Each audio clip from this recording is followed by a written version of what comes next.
한 수도원에 아주 신실한 수도자가 한 분 있었습니다. 이 수도사는 자신이 수도에 잘 정진하면은 예수님처럼 마침내 물 위를 걷게 되리라는 굳은 믿음을 갖고 있었습니다. 그는 매일매일 성경을 깊이 묵상하며 자신의 심성 개발에 정진하여서 다른 수도사들과 사람들의 큰 모범이 되었습니다. 그런 그가 딱 하나 마음에 걸리는 것이 있었습니다. 바로 성가대가 발원지였습니다. 주일마다 한 성가대원이 미음을 꼭 파로내는 것이었습니다. 그 소리를 들을 때마다 그동안 따가운 마음, 그것의 평정을 잃었습니다. 그러던 어느 주일날 도저히 참을 수가 없어서 도대체 누가 그러는지 알아보았습니다. 그 결과 강 한가운데 작은 섬에 홀로 고기를 잡으며 살고 있는 어부라는 것을 알게 되었습니다. 수도사는 시간을 내어 그 사람을 찾아갔습니다. 과연 강 한가운데 조그만 섬이 있고 그 섬에는 오두막이 하나 있었습니다. 배를 열심히 저어서 그곳으로 가서 어부를 만났습니다. 순박하게 생긴 남자였습니다. 그 수도사는 최대한 겸손한 태도를 유지하며 아주 정중하게 그 남자에게 자신이 찾아온 사연을 얘기하였습니다. 그 여자는 수도사의 이야기를 듣고 당황하면서 머리 숙여 사과했습니다. 늘 그것이 자신에게도 큰 문제라는 것을 잘 알고 있고 고치려고 무진 애를 쓴다는 것도 말하였습니다. 그리고는 그 수도사의 가르침을 잘 받아들이고 열심히 연습하였습니다. 그 결과 미소리가 제대로 났고 그것을 확인한 수도사는 마음이 흡족해져서 배를 저어 그 섬을 떠났습니다. 그런데 얼마나 갔을까? 자신을 부르는 소리가 배 뒤편에서 들려왔습니다. 수도사님, 수도사님. 그 소리에 뒤를 돌아보자 그 남자가 자신을 향해 달려오는 것이었습니다. 배 당도한 그가 헐떡이며 말했습니다. 수도사님, 정말 죄송합니다. 저는 어쩔 수 없는 인간인가 봅니다. 수도사님이 떠나고 혼자 해보는데 영 되질 않습니다. 다시 한번 가르쳐 주십시오. 이번에도 안 되면은 이제 성가대를 그만두겠습니다. 그래서 수도사는 다시 가르쳐 주었습니다.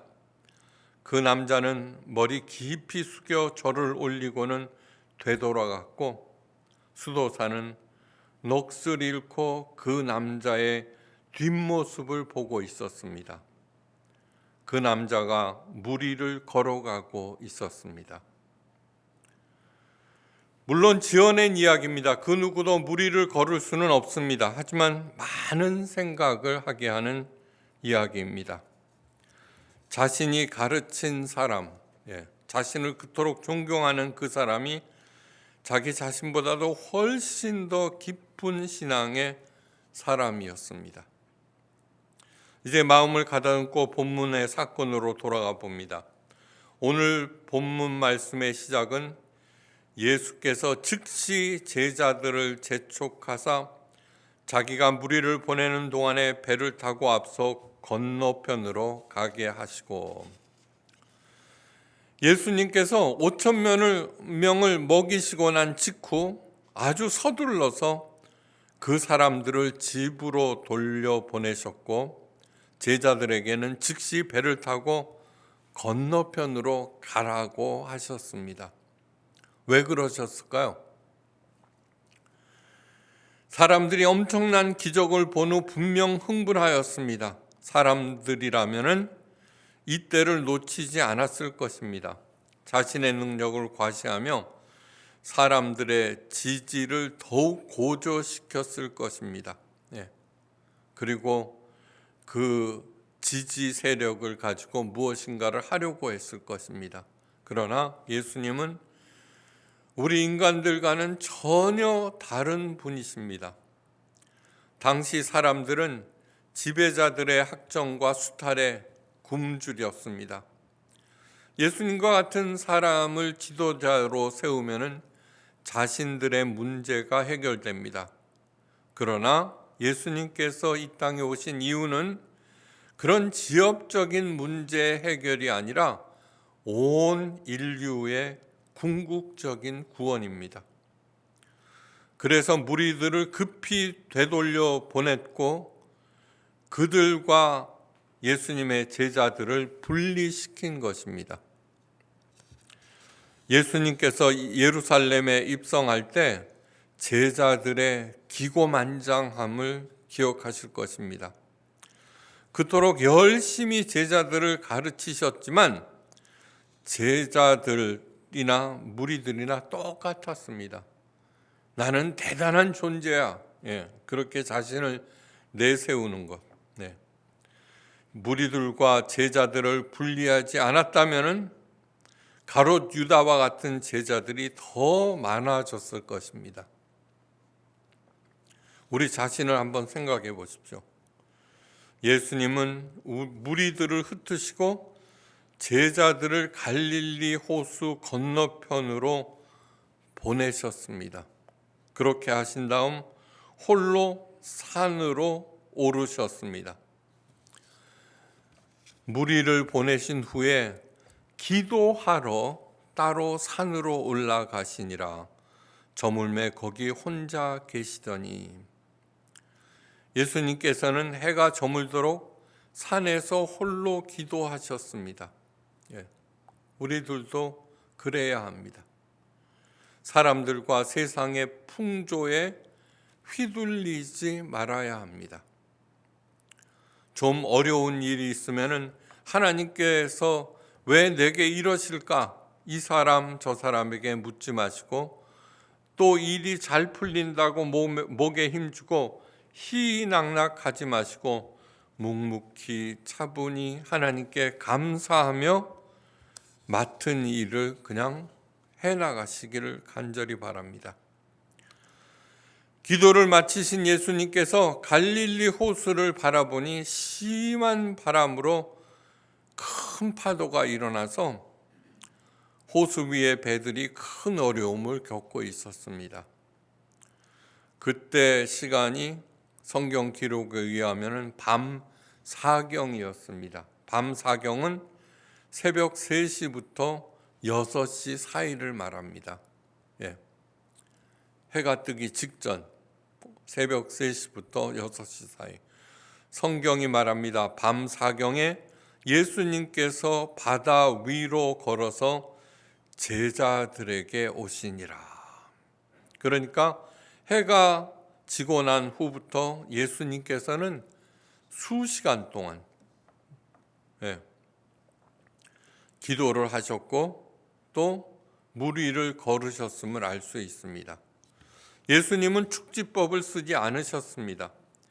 예수님의 생전에 자기 자신을 위해서는 하나님의 능력을 단 한 번도 사용하지 않으셨음을 마음에 새기셔야 합니다.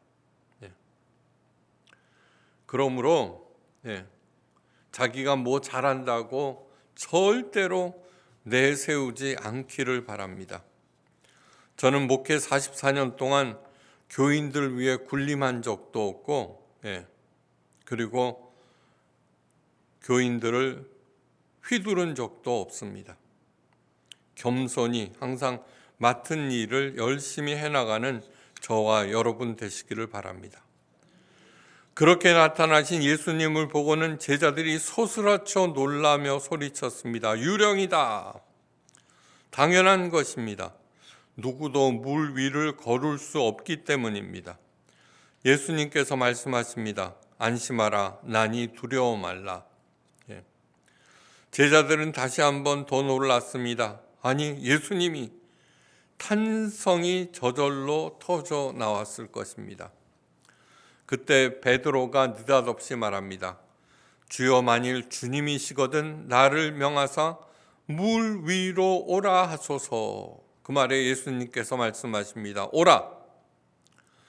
그래서 베드로는 물로 들어갔고 예수님을 향해서 발을 내디뎠습니다. 그러자 놀라운 일이 일어났습니다. 자신도 예수님처럼 물 위를 걷는 것이었습니다. 그러나 기쁨과 환희도 잠시 사납게 불어오는 바람과 일렁이는 파도를 보자 더럭 겁이 났습니다. 그러자 자신의 몸이 물속으로 가라앉기 시작합니다.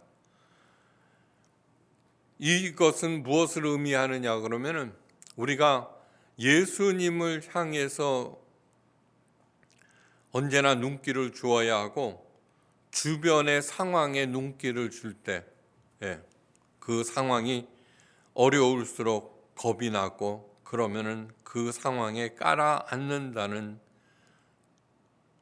그러한 뜻입니다. 베드로는 놀라 소리쳤습니다. 주여 나를 구원하소서.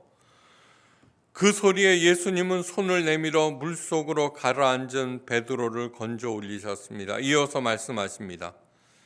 믿음이 작은 자여 왜 의심하였느냐. 믿음이 작은 자여 왜 의심하였느냐. 그리고는 베드로와 함께 배 위로 오르셨고 그와 동시에 사나운 풍랑이 잠잠해졌습니다.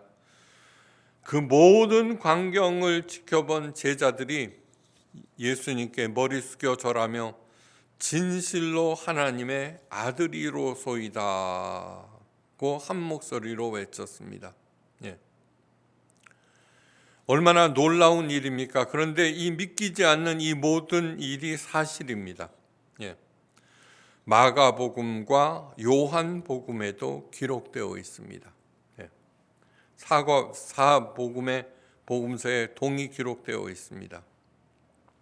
이 사건을 통해서 예수님은 제자들이 깨닫기를 원하는 것이 있습니다. 마가복음 6장 51절 이하의 말씀입니다. 배에 올라 그에게 가시니 바람이 그치는지라 제자들이 마음에 심히 놀라니 이는 그들이 그 떡 떼시던 일을 깨닫지 못하고 도리어 그 마음이 둔하여졌음이로라. 우리는 매주 예수님에 대해서 그 하신 말씀과 행동에 대해서 보고 배우고 있습니다. 그런데 세상에 나가면 어떻게 돼요? 조금만 어려운 일이 있어도 휘둘리고 흔들리고 낙담하고 낭망하고 화냅니다. 왜요? 도리어 마음이 둔해졌기 때문입니다. 이 일 바로 전에 물고기 2마리와 떡 5덩이로 5,000명을 먹이신 기적을 베푸셨습니다. 창조주 하나님의 전지전능하신 능력을 예수님을 통해서 보이신 것입니다. 물 위를 걸으시고 또 사나운 풍랑을 잠잠케 하신 건 역시 창조주 하나님의 능력을 드러내신 것입니다. 연이은 기적을 보면 당연히 하나님의 전지전능하신 능력을 굳게 믿어야 합니다. 그럼에도 사건마다 우리들은 놀라고 당황하고 우왕좌왕합니다. 한마디로 옛사람에서 벗어나지 못하는 우리 인간들의 둔함과 어리석음의 증거입니다. 그 옛날 이집트 노예로 살던 이스라엘 백성을 10가지 재앙과 홍해바다 가름으로 구원하시고 시내산으로 인도하셨습니다. 아무것도 없는 광야에서 200만 명이나 되는 이스라엘 백성들을 물과 만나와 메추라기로 먹이셨습니다.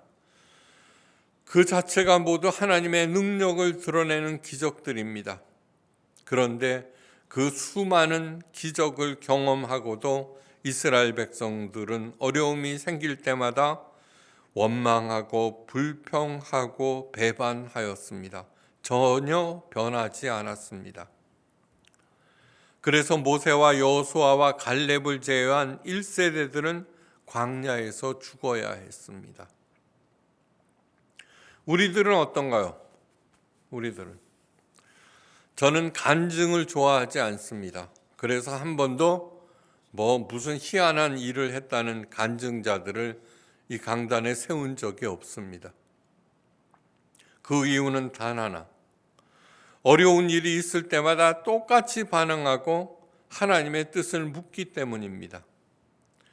어려운 일에 똑같이 반응한다는 것은 곧 무리를 걷던 베드로가 사나운 파도에 겁을 먹는 것과 똑같은 것입니다. 네, 똑같은 것입니다. 믿음이 없다는 것입니다. 네. 믿음이 없으므로 그전 어려움에서 아무것도 배우지 못했고 어려움이 오면 또 똑같이 반응합니다. 믿음이 작은 자여 왜 의심하느냐라는 책망을 번번이 들을 수밖에 없습니다. 네. 하나님 뜻처럼 명확한 것이 또 어디 있습니까? 하나님의 인도하심과 공급하심을 굳게 믿고 만난을 이겨내라는 것이고 그 과정을 통해서 조금씩 성장하고 그리하여 마침내는 그리스도의 장성한 분량에 이르기까지 성장하고 성숙하라는 것입니다. 그것이 기독교 신앙의 본질입니다. 본질. 그리스도의 장성한 분량에 이르기까지 성장하는 것, 자라나는 것. 어려움을 통하여 하나님의 인도와 공급과 사랑과 보호를 배워나가시기를 간절히 바랍니다. 간절히. 네. 하나님의 전능하심을 믿고 어떤 어려움도 죽음마저도 당당히 맞서 이기시길 주님의 이름으로 축원합니다. 오늘 본문의 사건을 보면서 스스로에게 물어보시기 바랍니다. 첫 번째 질문, 여러분들도 물 위를 걷고 싶으십니까? 별로죠, 그죠? 네. 두 번째 질문, 그런 능력이 생겼다면 그 능력을 어디에다 쓰시겠습니까? 네. 한국 기독교 조그만 능력이 있다 하면은 그걸 팔아갖고 교회 세우고 자기 왕국을 건설하고 군림하는 수도 없이 봐왔습니다. 예. 그리고 그 사람을 하나님처럼 떠받들고 부흥하고 발전하고 번성하고.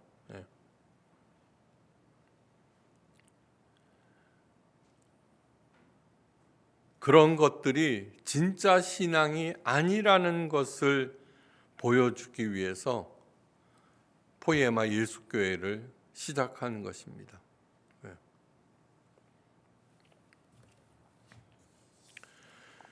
하나님의 기적의 가장 큰 목적은 하나님의 전지전능하심을 드러내는 것이고, 그래서 하나님을 전적으로 믿고 의지하라는 것입니다. 이것이 기적의 제일 큰 목적입니다. 내가 신앙생활을 잘하고 기도를 열심히 하면은 하나님께서 나를 어여삐 여겨서 기적을 일으켜 주신다는 것을 아예 바라지 않는 것이 좋습니다. 네. 물론 그렇게 해서 하나님의 기적을 체험한 사람들도 있지만 그 숫자는 정말 미미합니다. 다윗은 잘하는 대로 훌륭한 신앙인입니다. 예수님께서도 스스로를 다윗의 자손이라고 말씀하실 정도입니다. 그런데 그의 파란만장한 일생 중에 하나님께서 기적을 베푸신 적이 단 한 번도 없습니다. 한번 다윗의 생애를 기록을 성경을 통해서 봅시다. 단 한 번도 기적을 베푸신 적이 없습니다. 그럼에도 그 많은 어려움을 겪을 때마다 하나님으로부터 배워나갔고 마침내는 위대한 하나님의 자녀가 되었습니다. 하나님의 기적의 목적과 효능을 가장 적절하게 드러낸 구절이 바로 고린도후서 4장 7절 이하의 말씀입니다. 우리가 이 보배를 질그릇에 가졌으니 이는 심히 큰 능력은 하나님께 있고 우리에게 있지 아니함을 알게 하려 함이라. 하나님께서 기적을 행하시는 목적입니다. 이어서 하나님 기적의 효능을 말합니다. 그 기적을 믿을 때, 굳게 믿을 때 어떤 일이 일어나는가? 우리가 사방으로 우겨쌈을 당하여도 쌓이지 아니하며 답답한 일을 당하여도 낙심하지 아니하며 박해를 받아도 버림받지 아니하며 거꾸로 뜨림을 당하여도 망하지 아니하고 우리가 항상 예수의 죽음을 몸에 짊어짐은 예수의 생명이 우리 몸에 나타나게 하려 함이라. 고린도후서 4장 8절에서 10절 말씀입니다. 기적의 효능이 사방으로 우겨쌈이 없어지고 답답한 일이 없어지고 박해받는 일이 없어지고 거꾸로 뜨림을 당하지 아니한다는 그런 것이 아닙니다. 그 어떤 일이 일어나도 우리는 흔들리지 아니한다. 그것이 기적을 믿을 때 일어나는 효능입니다. 아버지마저 하찮게 여겼던 다윗이 그토록 위대한 신앙인이 된 비결이 이 구절을 생생하게 밝혀내고 있습니다. 진짜 기적은 무리를 걷는 것이 아닙니다. 내 병이 순식간에 낫는 것이 기적이 아닙니다. 갑자기 하늘에서 돈이 쏟아져 내리는 것도 기적이 아닙니다. 답답한 일, 간단 없이 지속되는 고난들, 참담한 실패들, 사람들의 무서운 비난과 야비한 공격들을 오로지 하나님을 믿는 믿음으로 이 어리석고 연약한 내가 이겨내고 여기까지 왔다는 것 자체가 하나님의 기적입니다. 매일매일 하나님의 기적을 믿지 않고 흔들리는데도 여기 이 자리에 앉아 있다는 그 자체가 기적입니다.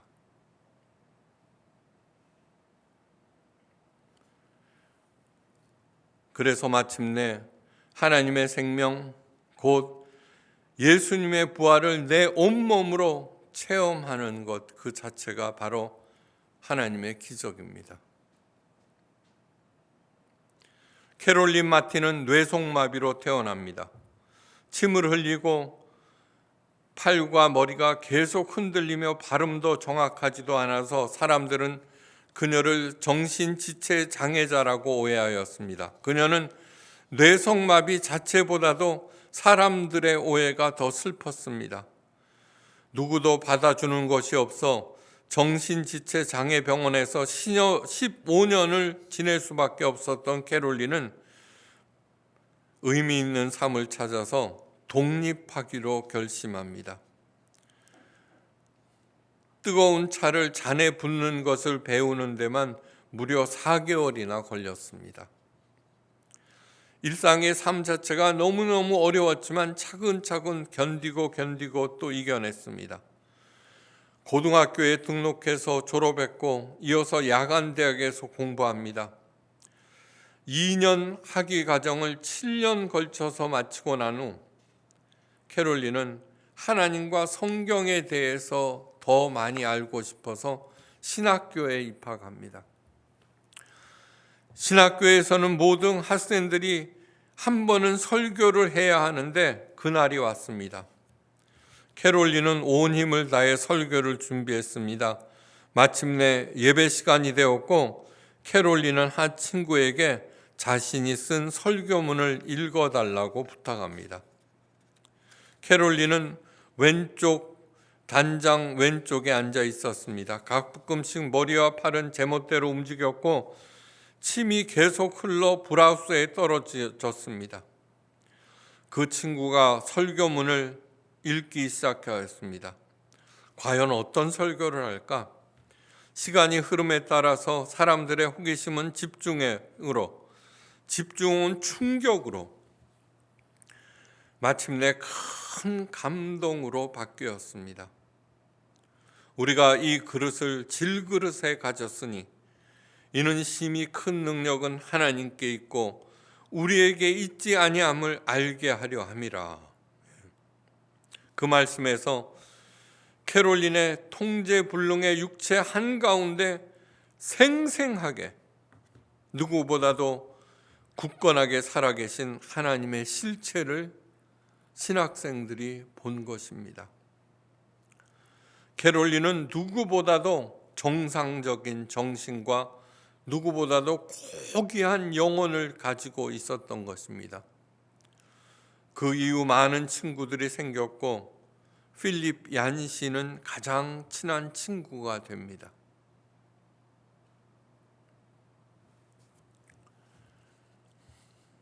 캐롤린은 사실은 내내 무리를 걷고 있었던 것입니다.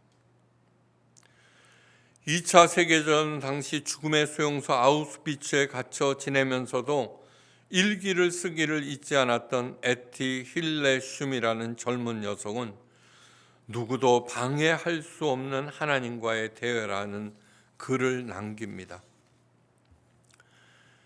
가끔 수용소 한 모퉁이에 서서 두 다리로 주님의 땅을 딛고 눈을 들어 하늘을 우러러보면 눈물이 뺨을 타고 흘러내립니다.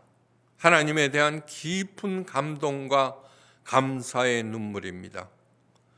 그렇다고 두려움을 모르는 것이 아닙니다. 그러나 공포 속으로 들어가고 싶은 마음이 듭니다. 거기서도 여전히 삶은 아름답다고 말하겠습니다. 나는 수용소의 한 구석에 누워 있습니다.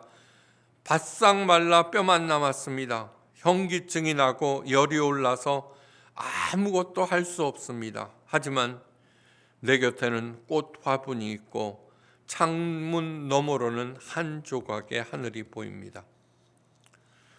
힐레슘은 다음과 같이 글을 맺습니다. 하나님과 동행하기 시작했으면 언제나 그분과 더불어 걸어가야 합니다. 삶이란 긴 산책과 같습니다. 이 자체가 얼마나 놀라운 일인지 모릅니다. 저는 설교 서두에 말씀드린 수도사와 같은 사람입니다. 44년의 목회 생활 중 무리를 걷는 어부와 같은 사람들을 많이 만났습니다. 하나님을 사랑하고 믿고 의지함으로 숱한 고난들을 묵묵히 견디고 이겨낸 사람들입니다. 그분들 안에서 고귀한 하나님의 형상을 발견하고 저는 깊이 감동합니다. 그분들을 진심으로 존경하고 감사드립니다. 하나님의 기적을 기다리기보다는 하나님을 사랑하는 굳건한 신앙으로 내 삶 자체를 하나님의 기적으로 만드는 부활의 자녀들이 되시기를 주의 이름으로 축원합니다. 기도하십니다. 사랑의 주 하나님 아버지, 이 자리에 앉아서 하나님의 말씀을 듣는 그 자체가 하나님의 은혜요, 하나님께서 내게 베푸신 기적입니다. 이제 마음을 열어서 이 말씀을 받들고 앞으로는 어떤 고난, 죽음이 찾아온다고 하여도 흔들리지 아니하는 위대한 하나님의 자녀들이 되게 하옵소서. 나는 비록 어리석고 연약하지만 이 질그릇 안에 영생하고 부활하신, 언제나 부활하시는 예수님의 생명으로 가득 채우게 하옵소서. 이제는 성부, 성자, 성령 삼위일체 하나님의 그 크신 은혜와 사랑과 은사와 능력 언제나 좋은 대로 인도하시고 풍성하게 공급하심이 하나님을 가장 사랑하고 하나님의 능력을 믿어 언제든 당당하리라 다짐하는 하나님의 존귀한 자녀들과 각 가정 하시는 일들과 새로 세우는 계획, 무엇보다도 우리 포에마 예수교회 위에 지금부터 영원까지 함께 계시옵기를 간절히 기도하옵고 축원드리옵나이다. 아멘.